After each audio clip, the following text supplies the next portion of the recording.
मोदी सरकार के बजट में न्यू टैक्स रिजीम में राहत, स्टैंडर्ड डिडक्शन 50 से बढ़ाकर 75,000 रुपए किया। ओल्ड टैक्स रिजीम में कोई बदलाव नहीं। 5 साल में 4 करोड़ नए रोजगार देगी सरकार। नौकरियों के लिए 1 लाख करोड़ खर्च करेगी। पहली नौकरी में 3 किश्तों में 15,000 रुपए देगी सरकार। ईपीएफओ अकाउंट में सीधे ट्रांसफर होगा पैसा। 1 करोड़ युवाओं को इंटर्नशिप के साथ मिलेंगे 5,000 रुपए। मैन्युफैक्चरिंग सेक्टर में भी 30 लाख युवाओं को नौकरी के अवसर। वित्त मंत्री ने एमएसएमई सेक्टर के लिए खोला खजाना। मुद्रा लोन 10 से बढ़ाकर 20 लाख रुपए किया। बजट में सियासी गठबंधन को बड़ा तोहफा। नीतीश नायडू के बिहार और आंध्र के लिए 74,000 करोड़ रुपए का ऐलान। बिहार को 58,000 करोड़ से ज्यादा मिला। कृषि और उससे जुड़े सेक्टरों के लिए बजट में 1 करोड़ 52 लाख रुपए। नेचुरल फार्मिंग किसानों से जोड़ेगी सरकार। 32 फसलों के लिए 109 किस्में लॉन्च करेगी। कैंसर की 3 दवाइयां हुई custom duty free. Mobile phone, mobile charger पर भी सीमा शुल्क 15% घटा।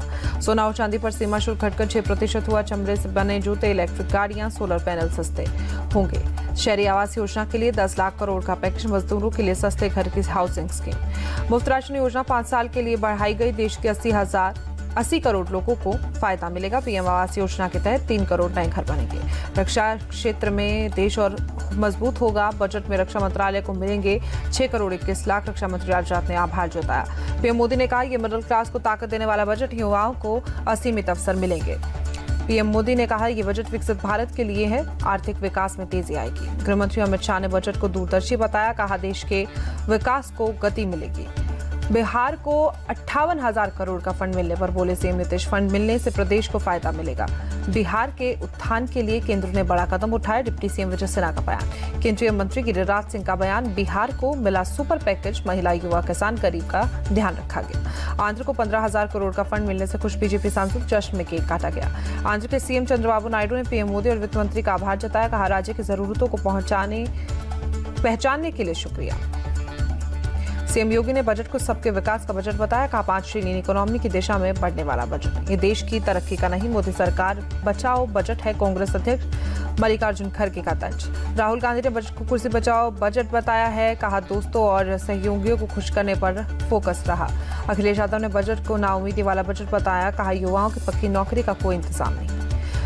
बजट में यूपी जैसे बड़े राज्यों को कुछ भी नहीं मिला। सपा नेता रामगोपाल यादव का बयान। ममता बनर्जी ने बजट को दिशाहीन करार कर दिया है। कहा, यह बजट राजनीतिक विजन के तहत बनाया गया है। बजट में महंगाई कम करने को लेकर कोई प्रावधान नहीं। आप सांसद संजय सिंह का सरकार पर अटैक। उद्धव ठाकरे भी मोदी सरकार पर बरसे। कहा, लगता है पीएम ने नापसंद महाराष्ट्र योजना शुरू की। 10 साल से महाराष्ट्र को लूटा। यूपीटी सांसद प्रियंका चतुर्वेदी को मोदी सरकार पर तंज। प्रधानमंत्री सरकार बचाओ योजना है बजट। निर्मला सीतारमन ने कर्नाटक को खाली बर्तन पकड़ा दिया। बजट को लेकर कर्नाटक सीएम का निशाना। वित्त मंत्री निर्मला सीतारमन का विपक्ष को जवाब। 37 पार्टियों का अलायंस मिलकर भी 230 सीटें ही जीत पाया। वो कुर्सी बचाने की बात ना करे तो बेहतर। बजट पेश करने के बाद वित्त मंत्री का जोरदार स्वागत। महिला कार्यकर्ताओं ने बीजेपी मुख्यालय पर अभिनंदन किया। केंद्रीय मंत्री गजेंद्र सिंह शेखावत बोले, देश के पूरे विकास के लिए बजट, कृषि, पर्यटन, एमएसएमई पर विशेष ध्यान दिया गया है। इस बजट से किसानों को नहीं होगा कोई फायदा। किसान नेता राकेश टिकैत। चिराग पासवान बोले, बजट में बिहार का पूरा ध्यान रखा गया है। विकास में तेजी आएगी। केंद्रीय मंत्री पीयूष गोयल ने बजट को नए भारत का बजट बताया। कहा, कौशल विकास और रोजगार के जरिए युवाओं को मदद मिलेगी। सीएम स्टालिन ने बजट में तमिलनाडु को अनदेखा करने का आरोप लगाया। कहा, 27 जुलाई को नीति आयोग की बैठक का बायकॉट करूंगा। बजट पेश होने के बाद कांग्रेस अध्यक्ष खड़गे के घर पर इंडिया अलायंस की बैठक। संसद सत्र में चर्चा के लिए रणनीति बनी। बैठक में शरद पवार, संजय राउत मौजूद। आप सांसद संजय सिंह ने भी शिरकत की। बजट के खिलाफ संसद में प्रदर्शन करेगा इंडिया अलायंस। कांग्रेस नेता प्रमोद तिवारी ने जानकारी दी। दोबारा नहीं होगी नीट परीक्षा। सुप्रीम कोर्ट ने माना, पूरी परीक्षा में गड़बड़ी होने के पर्याप्त सबूत नहीं। सुप्रीम कोर्ट ने कहा, दोबारा एग्जाम से 24 लाख छात्र प्रभावित होंगे। कल से काउंसलिंग शुरू होगी। शिवसेना यूबीटी नेता संजय राउत ने फैसले पर निराशा है। कहा, देश में क्या हो रहा है सुप्रीम कोर्ट को पता होना चाहिए। सुप्रीम कोर्ट के फैसले का सरकार ने स्वागत किया। केंद्रीय राज्य मंत्री सुकांता मजूमदार बोले, कोर्ट ने भी माना, बड़े पैमाने पर पेपर लीक नहीं हुआ। महाराष्ट्र विधानसभा चुनाव के लिए तैयार कांग्रेस। महाराष्ट्र कांग्रेस अध्यक्ष नाना पटोले बोले, सितंबर तक सीटों का बंटवारा हो जाएगा। महाराष्ट्र की शिंदे सरकार पर कांग्रेस का अटैक। कहा, इशारे पर चलने वाली सरकार के खिलाफ रणनीति बनाई। प्रदीप भंडारी बने बीजेपी के राष्ट्रीय प्रवक्ता। जेपी नड्डा ने नियुक्त किया। रक्षाबंधन से पहले एमपी सीएम की लाडली बहनों को सौगात। 1 अगस्त को खाते में ट्रांसफर होंगे 250 रुपए। 250 रुपए देने पर जीतू पटवारी का अटैक। प्रदेश की बहनों के साथ मोहन सरकार ने धोखा किया। कर्नाटक विधानसभा में ग्रेटर बेंगलुरु गवर्नेंस बिल पेश। महानगर निगम को अलग अलग जोन में बांटने का प्रस्ताव। मुंबई में नेवी चीफ के युद्धपोत INS ब्रह्मपुत्र का जायजा लिया। 21 जुलाई को लग गई थी आग। कल किसानों के डेलीगेशन से मिलेंगे राहुल गांधी, दिल्ली में मुलाकात होगी। मानहानि मामले में मंत्री आतिशी को कोर्ट से बड़ी राहत, 20,000 के बॉन्ड पर जमानत मिली।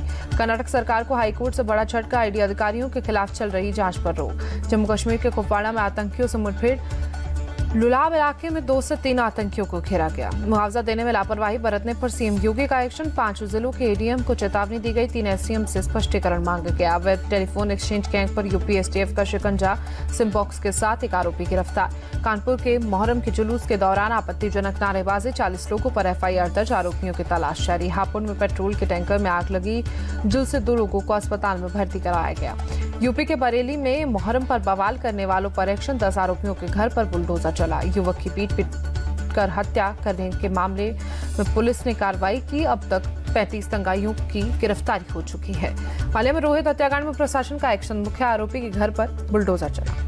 हरियाणा के श्रवण कुमार बने 3 भाई, माता पिता को कावड़ में बिठाकर तीर्थ यात्रा कराई। दिल्ली के पटेल नगर में करंट लगने से यूपीएससी के छात्र की मौत, दोषियों पर कार्रवाई की। लखनऊ में अलवेश यादव से ईडी दफ्तर में पूछताछ, मनी लॉन्ड्रिंग मामले में करीब 7 घंटे सवाल जवाब। यूपी के बहराइच में छेड़खानी के आरोप में 9 गिरफ्तार, पुलिस ने जानकारी दी।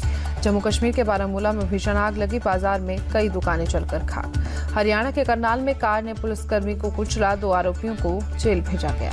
बिहार के गोपालगंज में लॉरेंस बिश्नोई गैंग के 2 सदस्य गिरफ्तार, ऑस्ट्रेलिया में हथियार बरामद। जम्मू कश्मीर के बारामूला में मानव तस्करी मॉड्यूल का खुलासा, 2 गिरफ्तार, 3 नाबालिग रोहिंग्या लड़कियों को छुड़ाया गया।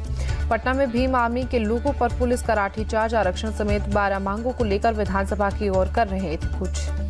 असम के गोलाघाट में 7.5 करोड़ की हेरोइन के साथ 3 गिरफ्तार, सीएम हेमंत ने पुलिस टीम को बधाई दी। असम के लहरीघाट में गैस सिलेंडर फटने से घरों में आग लगी, हादसे में एक महिला की मौत हुई।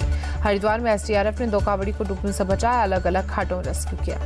नोएडा में बारिश के चलते सड़कों पर पानी भरा, सेक्टर 23 में लोगों को परेशानी का सामना करना पड़ा। गुजरात के द्वारका में बारिश के बाद बाढ़ जैसे हालात, सीएम भूपेंद्र पटेल ने एरियल सर्वे किया। सीएम भूपेंद्र पटेल ने द्वारका में रिव्यू मीटिंग के अधिकारियों को बाढ़ से निपटने के निर्देश दिए। लगातार बारिश से सूरत में सड़कें बनी दरिया, लोगों को आने जाने में परेशानी हुई। गुजरात के पोरबंदर में बारिश से हाल बेहाल, जेसीबी के जरिए रास्तों को साफ किया गया। छत्तीसगढ़ के बीजापुर में सुरक्षा बलों के जवान बने देवदूत, भीषण बाढ़ में बचाई महिला और नवजात की जान। कर्नाटक के भी कई हिस्सों में बारिश, हुबली में बारिश होने से तापमान में गिरावट। असम के धुबरी में बारिश बनी मुसीबत, सैकड़ों लोग बेघर। महाराष्ट्र के रोहा में बारिश के बाद कुंडालिका नदी का जलस्तर बढ़ा, धार्मिक स्थल जलमग्न हुए। राजस्थान के चित्तौड़गढ़ में सबसे ज्यादा 98 मिलीमीटर बारिश, मौसम विभाग ने अलर्ट जारी किया। श्रीनगर में कारगिल रोड के पास लैंडस्लाइड, सड़क से मलबा हटाने में जुटी बीआरओ की टीम। बिलावल भुट्टो ने सुप्रीम कोर्ट में दायर की रिव्यू पिटीशन, इमरान खान की पार्टी के लिए सीटें आवंटित करने पर ऐतराज जताया। पाकिस्तान पीएम शहबाज शरीफ ने निर्यात को बढ़ाने पर जोर दिया, अगले 3 साल में $60 बिलियन तक पहुंचाने का लक्ष्य था। बांग्लादेश में आरक्षण के खिलाफ जारी हिंसक प्रदर्शन के बीच आर्मी चीफ का बयान, जल्द सामान्य होंगे हालात। कोलंबिया में बुल फाइटिंग पर लगी रोक, कानून पर राष्ट्रपति ने हस्ताक्षर किए। इजरायल का गाजा पट्टी पर हमला जारी, गाजा पट्टी के खान यूनिस में आसमान में दिखा धुएं का गुब्बार। इजरायल ने गाजा के कई इलाकों को बनाया निशाना, वेस्ट बैंक पर हमले का वीडियो जारी। श्रीलंका नेवी में 9 भारतीय मछुआरों को गिरफ्तार किया, अवैध तरीके से मछली पकड़ने का आरोप। कमला हैरिस को राष्ट्रपति उम्मीदवारी के लिए बहुमत मिला, ट्वीट कर लिखा, जरूरी समर्थन मिलने पर गर्व है। कनाडा में एक बार फिर हुई हिंदू मंदिर में तोड़फोड़, चरमपंथियों पर आरोप लगे। इटली के नेपल्स शहर में इमारत में हुई ध्वस्त, 2 लोगों की मौत, 7 बच्चे घायल। जल्द भारत में H-125 हेलीकॉप्टर का निर्माण होगा शुरू, एयरबेस ने टाटा ग्रुप के साथ कॉन्ट्रैक्ट पर साइन किए। बजट के बाद गिरकर संभला शेयर बाजार, शानदार रिकवरी के बावजूद लाल निशान में बंद हुआ सेंसेक्स, निफ्टी भी लुढ़का। अमेरिकी डॉलर के मुकाबले 5 पैसे टूटा रुपया, ₹83.71 पर बंद हुआ। इंडिया के खिलाफ श्रीलंका टीम का ऐलान, T20 सीरीज में कप्तानी करेंगे चरित श्रीलंका, 27 जुलाई को होगा पहला मुकाबला। IPL 2025 में राजस्थान रॉयल्स के कोच बन सकते हैं राहुल द्रविड़, सूत्रों के मुताबिक टीम के साथ चल रही है बात।